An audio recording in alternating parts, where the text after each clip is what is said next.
प्रियजनों का आभा मंडल साफ करना। आइए समीक्षा करें कि आपकी दैनिक आदतें और तकनीकें क्या हैं। आप दिन में कम से कम एक बार अपनी शांत अवधि बिताते हैं, जो आपको जितनी देर के लिए आरामदायक लगे उतने समय तक रह सकती है। यह अवधि हर दिन अलग अलग होगी। सुनिश्चित करें कि आप अपनी शांत अवधि बिल्कुल निर्धारित तरीके से शुरू करें। अपनी आंखें बंद करके आराम से बैठें, हृदय पर ध्यान केंद्रित करें, ईश्वर के साथ एकजुट हों, बिन बुलाए प्रभावों को अपनी आभा से रिक्त करें। अपने उच्च स्व को छोड़कर सभी के लिए अपनी आभा को बंद करें और अपने आज की शांत अवधि के उद्देश्यों को बताएं और अपने उच्च स्व से संकेत प्राप्त करें और उस संकेत को पूरी अवधि के लिए बनाए रखें। याद रखें, आपका उद्देश्य केवल उच्चतम आध्यात्मिक उद्देश्य ही होना चाहिए। इसका मतलब यह है कि शांत अवधि का उपयोग सत्य प्राप्त करने और संपूर्ण बनने में मार्गदर्शन के लिए किया जाना चाहिए। आपकी कोई भी गतिविधि जो आपको एकीकृत अस्तित्व के करीब लाती है, उसे अपने शांत काल में किया जा सकता है। यदि आपके पास विशिष्ट प्रश्न हैं, तो आप हमेशा सबसे पहले पूछें कि क्या प्रश्न पूछना आपके सर्वोच्च और सर्वोत्तम हित में है। कभी भी ऐसे प्रश्न का पीछा न करें जो मूर्खतापूर्ण हो। आपके उत्तर विश्वसनीय नहीं होंगे। अपने उच्च स्व के साथ अपने सभी संचार में ध्यान रखें कि आप पृथ्वी पर जो कुछ भी करते हैं, उसके लिए आपके पास कई विकल्प हैं। उनमें से कई विकल्प समान रूप से आपके सर्वोच्च और सर्वोत्तम हित में होंगे।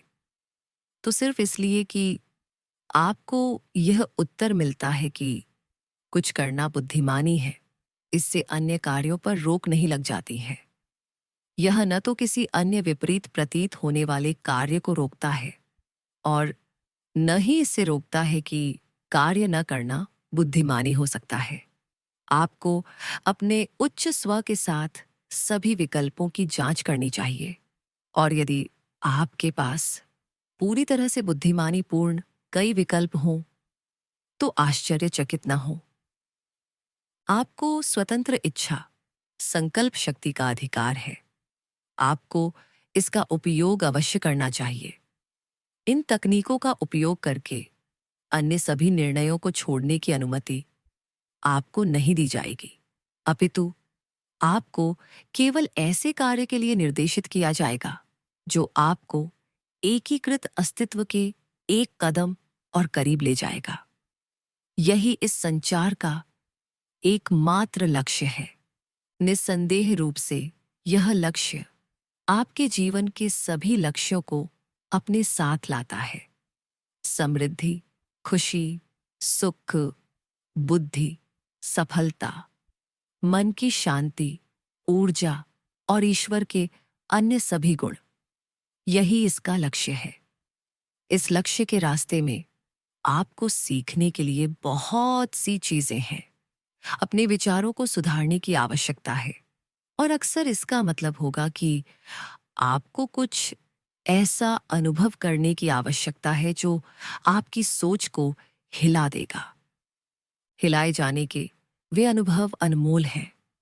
वे बुद्धिमानी पूर्ण और आपके सर्वोच्च हित में भी हैं। फिर भी थोड़े समय के लिए यह अनुभव असुविधाजनक हो सकता है और आप ऐसे बुरे मार्गदर्शन के लिए इस पाठ्यक्रम और अपने उच्च स्व को कोसना चाह सकते हैं। उन क्षणों में इसके बजाय अपने उच्च स्व की ओर मुड़ें, अनुभव के कारणों का पता लगाएं, इच्छित पाठ सीखें, जो विचार त्रुटिपूर्ण हो उन्हें सुधारें। जब आपका पाठ अच्छी तरह से सीख लिया जाएगा तो उसे कभी भी दोहराना नहीं पड़ेगा। जब तक आपकी सोच में सुधार नहीं हो जाता, तब तक आप आश्वस्त रह सकते हैं कि विभिन्न रूपों में शिक्षा मिलती रहेगी। इसलिए पाठ सीखें और मार्गदर्शन के लिए धन्यवाद दें, चाहे आपका प्रारंभिक अनुभव कुछ भी हो।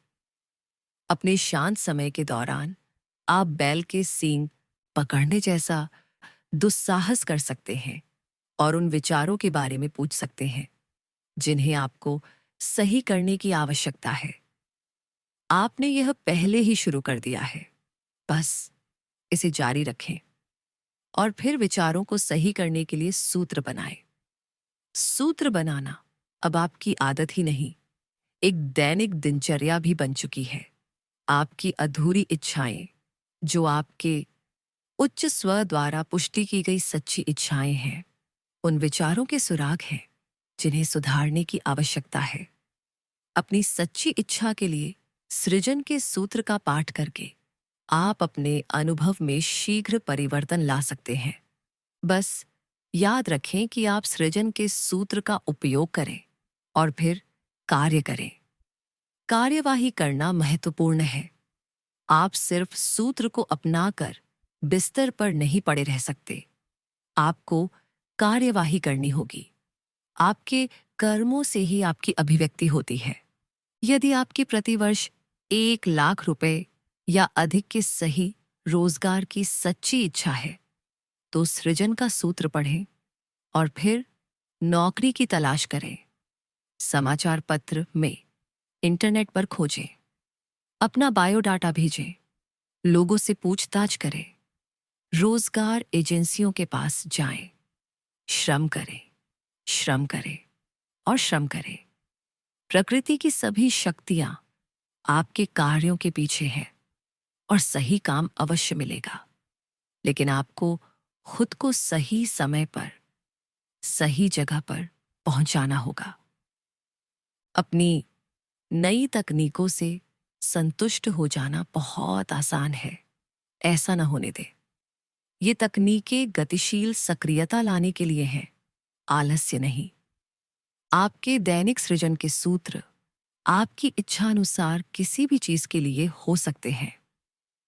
एकमात्र आवश्यकता यह है कि आप अपने उच्च स्व से जांच करें कि इच्छा सच्ची है, अर्थात यह आपके सबसे बुद्धिमान और उच्चतम हित में है। सुनिश्चित करें कि आप सृजन के सूत्र में वर्तमान काल का उपयोग करते हैं। फिर यह जानते हुए कि आपके लिए वह अनुभव लाने वाले पहिए पहले ही घूमने लगे हैं, सूत्र को अपने हृदय में प्रेम से दोहराएं। अपनी दैनिक शांत अवधियों और सूत्रों के निर्माण के अलावा आपको अपने उच्च स्व को छोड़कर सभी के लिए अपनी आभा को बंद करने का अभ्यास बनाए रखना होगा। जब भी आप किसी भीड़-भाड़ वाली जगह पर जाएं या जहां नकारात्मकता हो तो ऐसा करें। जब भी आपके पास यह विश्वास करने का कोई कारण हो कि आप पर बिन बुलाया प्रभाव हो सकता है, तो तुरंत अपना आभामंडल साफ करें। ये 2 अभ्यास आपके आराम और अधिकतम विकास के लिए बहुत महत्वपूर्ण है। इस सप्ताह आप बिन बुलाए प्रभावों को दूर करने में अपनी भूमिका का विस्तार करेंगे। जब भी आप नकारात्मकता का कोई संकेत देखते हैं, जैसे कोई लड़ाई, कोई दुर्घटना या तनाव, तो आप संबंधित लोगों के आभामंडल को किसी भी बिन बुलाए प्रभाव से दूर कर सकते हैं। आप निश्चित रूप से कह सकते हैं कि कुछ बिन बुलाए प्रभाव अवश्य ही मौजूद हैं। हो सकता है कि सबसे पहले उन्होंने ही नकारात्मकता पैदा की हो। किसी भी घटना में उन्हें उस तरह का माहौल पसंद है और वे मौका देखकर मैदान में कूद पड़ते हैं। बिन बुलाए प्रभाव नकारात्मकता से संबंधित लोगों की भावनाओं को बढ़ा देते हैं। इसलिए प्रभाव के क्षेत्र को शुद्ध करने से संबंधित शब्द बोले। कभी-कभी आपको अपने बिन बुलाए प्रभाव का संकेत अचानक ही प्राप्त हो सकता है। वह प्रभाव आपके आसपास के किसी व्यक्ति के लिए हो सकता है। इसलिए इस बात की अधिक परवाह किए बिना कि वह कहाँ है, आगे बढ़ें और उसे निष्कासित करें। आप अपना पूरा जीवन बिन बुलाए प्रभावों को दूर करने में नहीं बिताना चाहेंगे। आपको अपनी गतिविधि के बारे में सबसे अधिक सोचना होगा। इस सप्ताह अपनी शांत अवधि में कुछ ऐसे लोगों को चुनें जो विशेष रूप से आपके करीब हों, जीवन साथी, बच्चा, माता पिता या बहुत करीबी दोस्त। अपने उच्च स्वर से पूछें कि क्या प्रत्येक व्यक्ति के लिए किसी भी बिन बुलाए प्रभाव को दूर करना आपके लिए बुद्धिमानी है? यदि हां तो पूछें, क्या नाम की आभा बिन बुलाए प्रभावों से मुक्त है?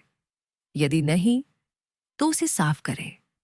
फिर प्रश्न को दोहराएं और प्रभावों को तब तक साफ करें जब तक आपको हां उत्तर न मिल जाए कि आभा परिष्कृत है। यदि वह व्यक्ति आपके आसपास है, तो आप तत्काल परिवर्तन देखेंगे। हो सकता है कि वह परिवर्तन स्थायी न हो। इसके तुरंत बाद एक और बिन बुलाया प्रभाव भी आ सकता है, लेकिन यह आपकी चिंता का विषय नहीं है। अब आपके पास अपने हृदय से प्रेम भेजने का एक दृढ़ अभ्यास बन चुका है, जिसे आप किसी को भी कभी भी उसके बारे में सोचकर भेज सकते हैं। और सोते समय प्रेम और क्षमा भेजने या ईश्वर के गुणों के साथ एकाकार होने के अपने बहुमूल्य अभ्यास को न भूलें।